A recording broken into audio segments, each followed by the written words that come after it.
Hello, good people. It's your favorite English instructor, Professor Hampton.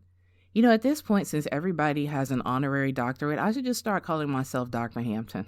I actually have enough doctoral program hours to be called doctor. I just didn't finish my dissertation. I even have a dissertation outline. That's just an aside, since so many people are calling themselves doctors without true credentials. So I should just call myself Dr. Hampton. Anyway. Happy New Year to you. This is actually New Year's Eve, early Saturday morning, December the 31st, 2022. I have taken a break from all of my home improvement projects and deep cleaning of my house to address a subject that all of a sudden became distressing to me. I was in the middle of caulking the floorboards in my kitchen when I decided I've got to talk about this issue about writing in cursive and how American schools are no longer teaching children how to write in cursive. I was listening to David Siebold on the Crying in My Car podcast for teachers, part of the Bored Teachers Collective. And he was talking about how these days athletes that are coming into different leagues, whether basketball, football, soccer, whatever league, these people do not know how to sign their names. They do not know how to create signatures. So there was a time when trading cards, sports trading cards, were very popular, where you would have Michael Jordan or whoever the very popular athlete of the day. They would have a card with their picture on it and their signature, where those cards were valuable mainly because of the signature, because it was unique to this player. Well, nowadays, basically these kids in the league don't know how to write their names in cursive. So they're just printing DH. They're just printing their initials.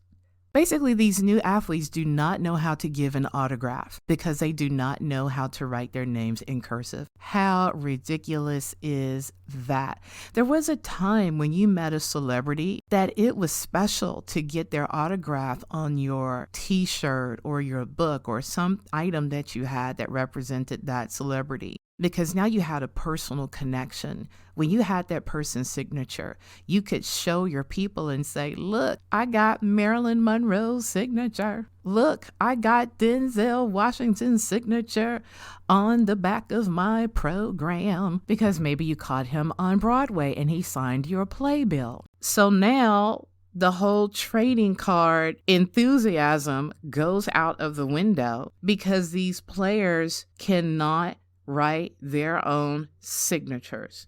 How sad and ridiculous is that? So, if you do not know how to write in cursive, you are basically illiterate. How is it that you cannot write your own name in print and in cursive? It is amazing to me that American schools, teachers, and parents are content with not teaching children to write in cursive. Let me give you a couple of reasons why this is dangerous and ridiculous. Back in slavery times, I know nobody wants to talk about slavery, when Black Americans were treated so unfairly in this country and still are. Let me get off of that. Back during that time, a lot of Black people still owned land. They still owned houses. So some very crafty people would go to these Black people and say, oh, you don't know how to sign your name? That's okay. Just put an X on this line on this form. Now, do you signify that this X represents your signature? And of course, the unaware Black American would say yes. Okay, thank you very much. We have now taken your house. Get out of it. We have now taken your land. Get off of it. We have now taken your farm. Leave all of the equipment and get out. Those people were taken advantage of because they did not know how to read and write, number one, and did not know how to write their own signatures. In this day and time, Do you think scammers, criminals, and capitalists are going to take a break on children and people? When I say children, I mean young adults and adults who grew up in this system where people thought it was a good idea not to teach kids how to write and sign their own names. Do you think they're going to cut you some slack and not scam you because you are an unfortunate American who was not taught how to write his or her own signature? Oh, you don't know how to write your name in cursive? Oh, that's okay. I'll write it for you. Now your signature is on a credit card application that you didn't necessarily want to sign for. Do you think the creditors are going to say, oh, this can't be your signature because you were not taught in school how to write in cursive? Oh, okay. Well, we'll just wipe this debt clean because obviously you couldn't have signed for it because you don't even know how to write your name in cursive. Do you honestly think creditors are going to dismiss debt because you don't know how to sign your name? Come on now. No. Some unscrupulous people are going to once again take full advantage of generations of people who do not know how to write their own signatures. Do you think that the entire legal system is going to now change because you can only print your name? Do you think that all over the world, where other people still require printed and cursive signatures, that they're just all of a sudden going to say, oh, well, that's okay. We're going to cut you some slack because we know you're an American and Americans don't know how to write in cursive anymore. No, somebody is going to sign your name and take full advantage of you. When you write your name in cursive, basically that is your unique stamp. So that if somebody tries to copy your signature, then you can prove that that was not you if it is not particular and unique to your handwriting. You understand? So your signature is a unique identifier of who you are. If you are not able to write your name in cursive, anybody can create a signature for you.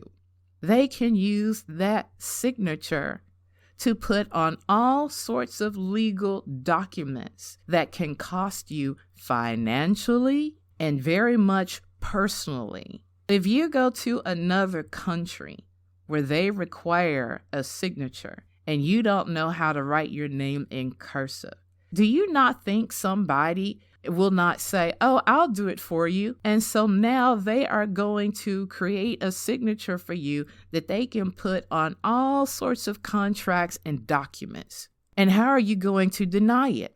Oh, this can't, like I said before, this can't be my signature because I don't know how to write in cursive, so I'm not responsible for this.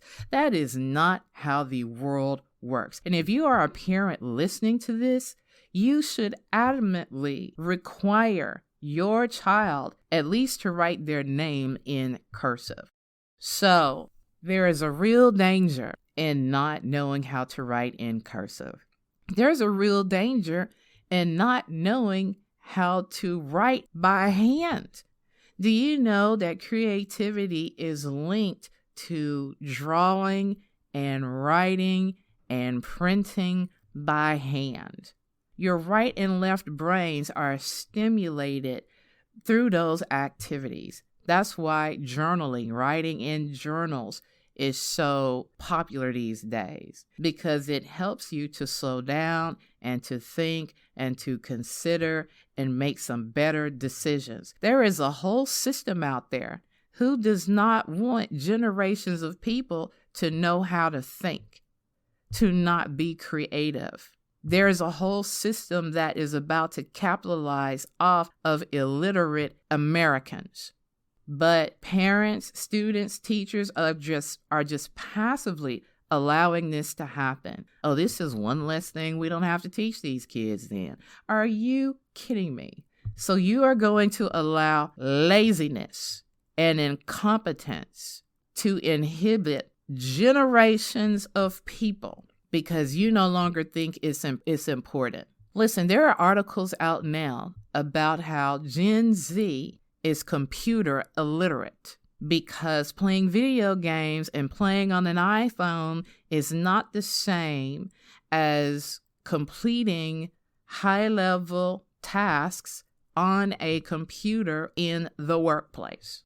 So a whole generation of people don't have proper computer skills, don't know how to sign their own signatures. These are indicators of an illiterate society. What is happening in America where this is acceptable and this is accepted as the norm and this is just okay? Here is how I become very popular. Little old English instructor Ashawn R. Hampton. I'm going to call myself Professor Dr. Hampton because I deserve it.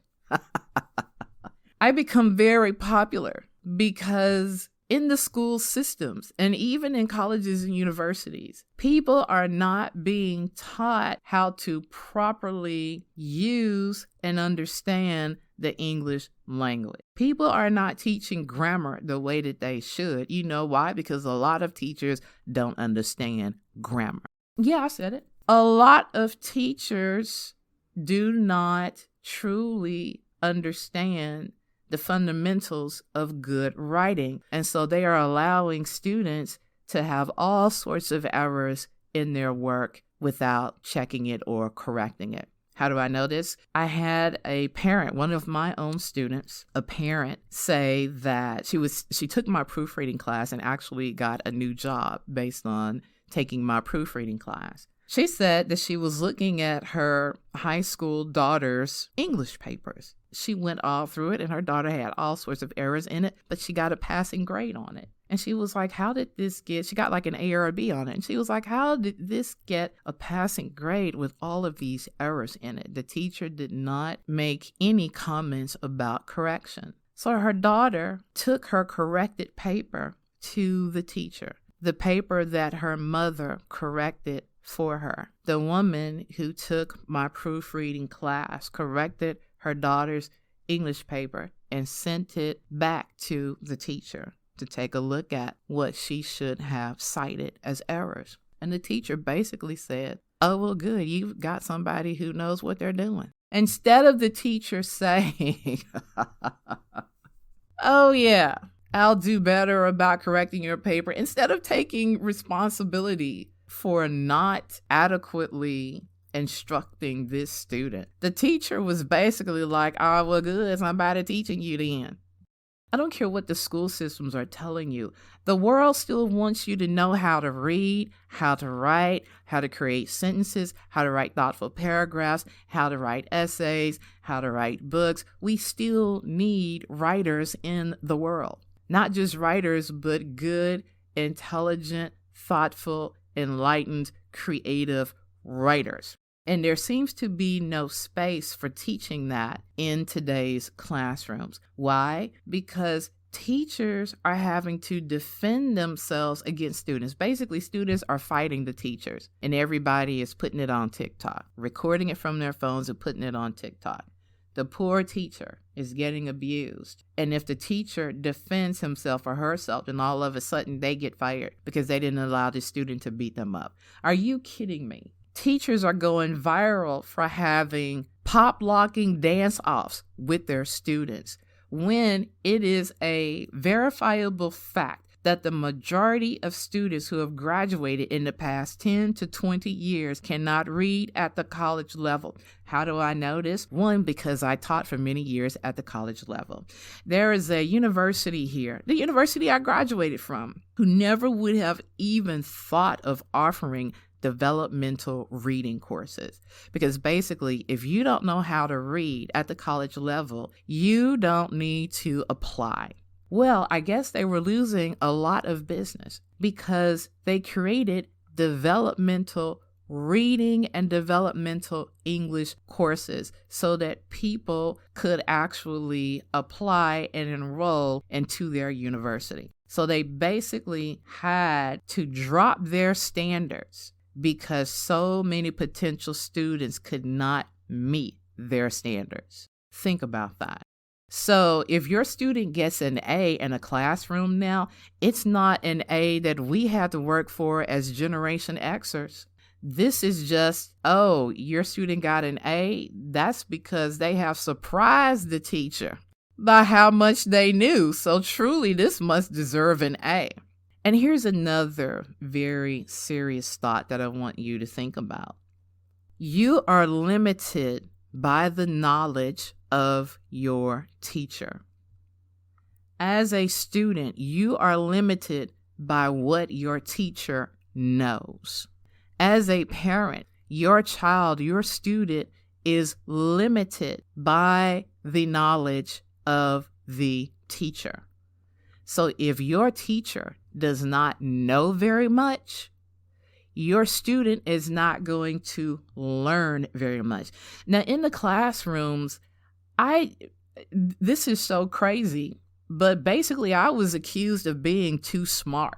Oh yeah, students would complain that I had high standards. I wanted them to revise their essays, and my standards were too high and they could never make an A in my class. And they would complain to administration because they felt like basically I was too good of a teacher and I was requiring students to actually learn and to demonstrate that they learned what I taught them. I literally had students complain when they had to revise their essays one time. This is a real conversation I had to have with a coordinator of general education. Well, the students said you were making them revise their essays. Making them revise it, that's part of the writing process. What are you talking about? Well, they don't want to have to revise their essays. And this is why I am not teaching in a classroom now. It's this level of mediocrity and pandering to students that forces a lot of teachers to quit. I've had students say, oh, well, or they told other people they felt intimidated in my classroom because I was a writer. I wrote books. I built websites. I worked at all these places. I did all of these things. You should appreciate the fact that I know so much, that I have demonstrated competence in so many creative areas outside of writing, that you can learn a whole lot from me. So instead of that being an asset, that became a point of contention for people. Can you believe that? Now you really want teachers like Miss Hampton, like Professor Honorary Dr. Hampton. Yes, and this is why my business is about to boom in 2023. But yes, it is utterly ridiculous that people are just fine with students not knowing how to write in cursive. Basically, America has moved towards illiteracy and is trying to make that normal when that is not how the world operates. That is not how globally people operate at all. You still need to know how to read, write, count, print your name, and sign your name. This is basic stuff that is no longer being taught, but that is still being required in the world at large.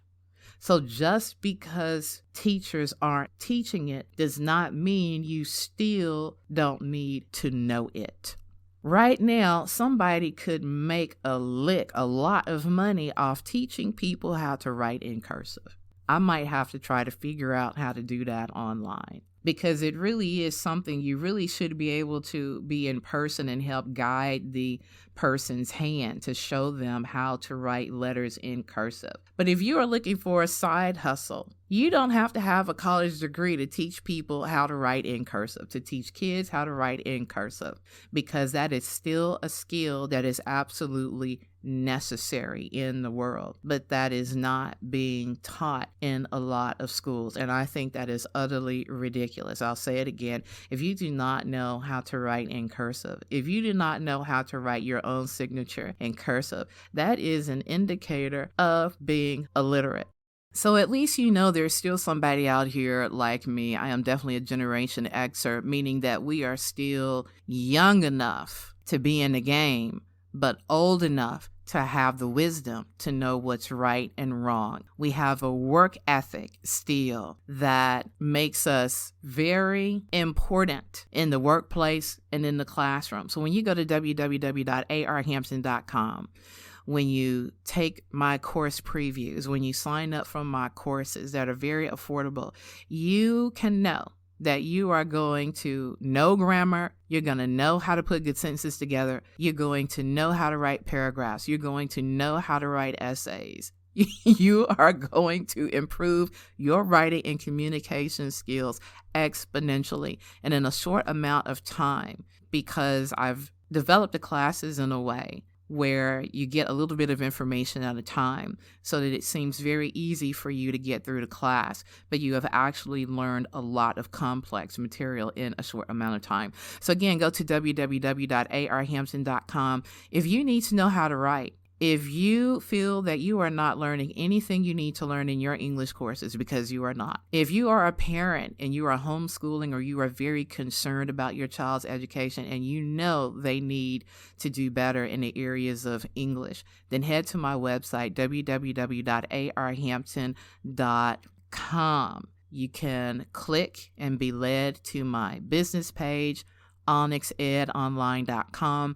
I have so many writing courses, writing, proofreading, public speaking, anything dealing with writing and communications. I am your one-stop shop. So again, head to my website. My classes are very affordable. I have classes starting at $29. And you get a lot of valuable information in that $29 class. So go ahead, www.arhampton.com or onyxedonline.com. That's ONYXED online.com. Thank you so much for listening. Happy learning and Happy New Year.